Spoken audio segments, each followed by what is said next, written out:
Hey, it's Steve Zautke with the Traction Reaction Podcast. I had the pleasure to talk to Tyler Antrum, NASCAR CRAFTSMAN Truck Series, earlier today, talking about, of course, the NASCAR Series returning to the Milwaukee Mile for the 17th Craftsman Truck Series event at the Milwaukee Mile. That, of course, is coming up in August. So make sure you get your tickets through Track Enterprises. Should be a good show. We certainly appreciate Bob Sargent and Jim Tradle and all their work on doing promotion.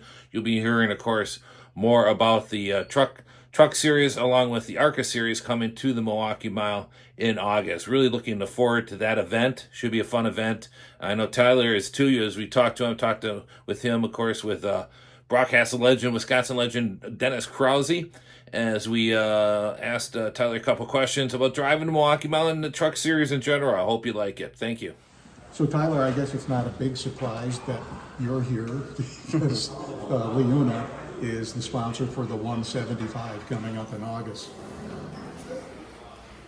You've been here last year. What was it like?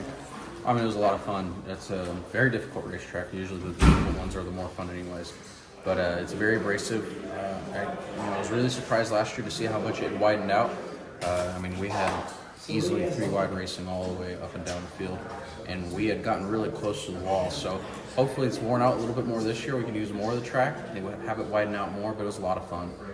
Very, very difficult. I can never stress that enough. I mean, it was worn out, bumpy. You start the run too tight, and then you end up too loose, which doesn't make sense. And then you end up tight again. You're like, how's this even happening? But no, it's a very fun racetrack. Very, very, very, very difficult. I would say my racing experience here was almost second to none. I mean, we had more than 20,000 people here last year, and that was like, I felt like I was Jeff Gordon for the day. People here for the truck race. For the name of the race. Oh. There were so many people here for the truck race. It was astonishing to see the amount of fans that came out to support.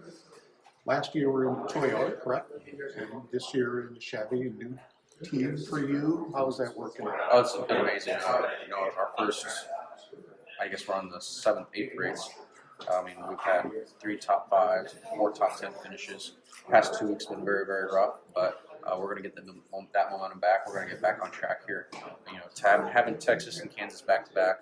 Kansas being a really experimental weekend for us to learn for the fall. We need to get back on track here to make sure we're all in the mail here for LIUNA 175. You've been in NASCAR's playoffs before. This will be the lead race in the playoffs. Is that a good thing?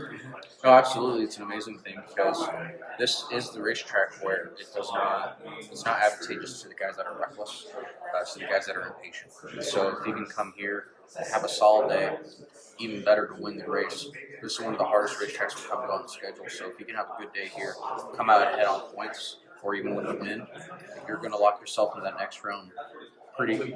You're going to have a breeze for that first round, round of 10, and then you'll be able to move on to round 8 pretty seamlessly. So that's where I emphasize when I come here. It's like, yes, we got to have speed, but more importantly, we have to execute. You have to be good on pit road. Pit road here is super challenging. It's very, very narrow. The pit stalls, they're designed for Indy cars, so they're super small. I mean, you literally have a foot or 2 on either end of the truck. So if you slide through your box, you're going to be long. If you're short, you're going to be too short. You're going to get a penalty. It's so incredibly difficult here on pit road, and that's where it just adds more excitement. Adds a lot more guys coming and going, and it's a track that really accentuates your mistakes. I heard you speaking with some of the union people here before, and you're very well versed in what your sponsor is all about.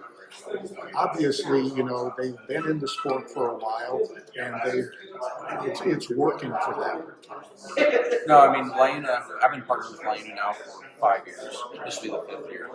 And they recognize the value of NASCAR and the market in which it brings in. To be a part of NASCAR, it's a very niche market. And LIUNA itself is a very niche market. So what NASCAR provides for LIUNA really, really is a great benefit to them when it comes to not only just viewership numbers and all the numbers from TV and the grandstands and social media and all that's great. But what they really want to see is recruitment. They really want to grow numbers. Brent Booker on GP really wants to get to 1 million members. We're 570, almost 30,000 strong right now. and we want to get that number up. We want to make LIUNA stronger, and we can really do that in NASCAR. How much activation goes on with the race team and the union? Right now, we're doing 13 races a year. We've already done a couple of places like Atlanta, Coda. The next one will be in Charlotte. This will be another one of those races, which is awesome because this is, there's 9,000 LIUNA members helping putting this race together, and there are going to be more than 1,000 members here at the race that weekend. And so for us to have that kind of that attitude to really attack and really try to grow the union, I think the possibilities are limitless. Does it put any pressure on you? Oh yeah, yeah. I've already told a couple of people today. I called my crew chief up, my crew chief Mark Hillman. I said, put the cattle guard on the front of that truck, bumper strong, because we're probably going to need it to win this race. Because I want to win this one. You've been racing your whole life. You started what, age 5, doing 9, doing quarter midgets. Did you, when you started, did you think you would wind up where you are? No. I was, growing up, I wasn't like one of those kids that didn't have the dad. I wish I had the dad to pay for a fun for a truck. I wish I did. He'll call me almost every day. It's like, my life would be a lot easier if we were rich. But I have nothing but to thank both the people around me, my family, my friends. I've had such incredible support to get me here. My partners like LIUNA. If it weren't for LIUNA, I wouldn't be standing here. And that's very, very true. I owe everything to them. To have a partner like that, a partner that has believed in me even in the hard times, even in the good times right now, we're having very, very good times right now. For us to, be in this type of partnership and be here today, it's a true. So you start racing quarter midgets and you're making your way up, and at the age of 13, you relocate to North Carolina to further your career.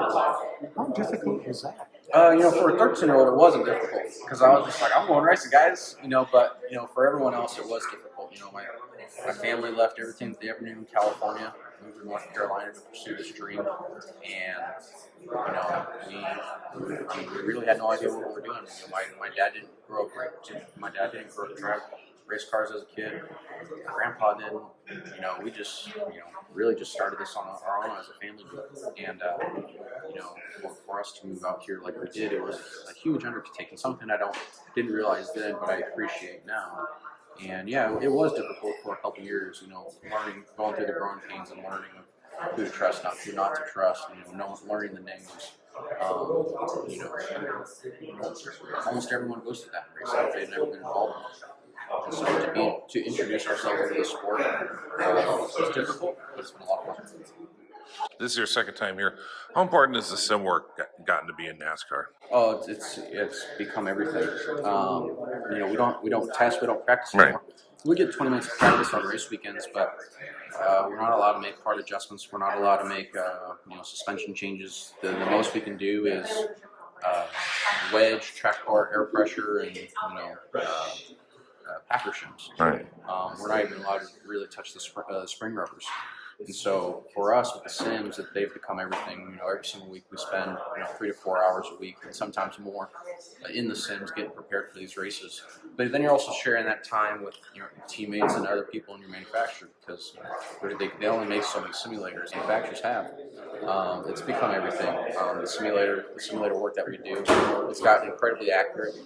I would say it's probably about 80% accurate. It's probably 2 out of 10 races where you're going to go to the racetrack and be like, we totally missed it. But that's what's making racing so difficult now. Having that data from last year's race, is that going to make it that more, better Yes. sim? Yes, 100%. Having all that information that everyone learned from last year does nothing but make everybody better this year. And sometimes that makes the racing better. Sometimes it actually makes it worse for the fan because we are so much better.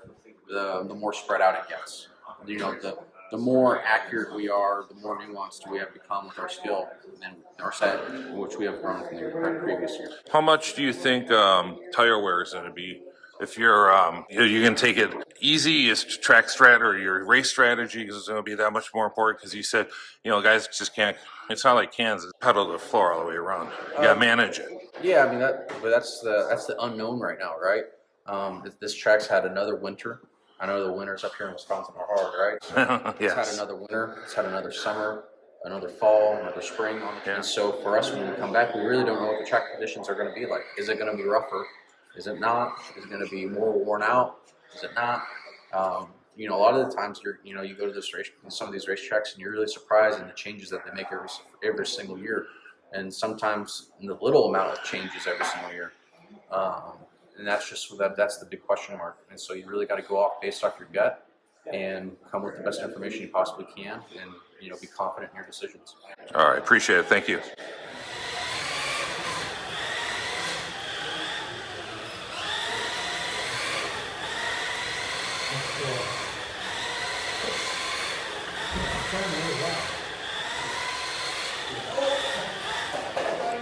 Get on 3. Let's see it.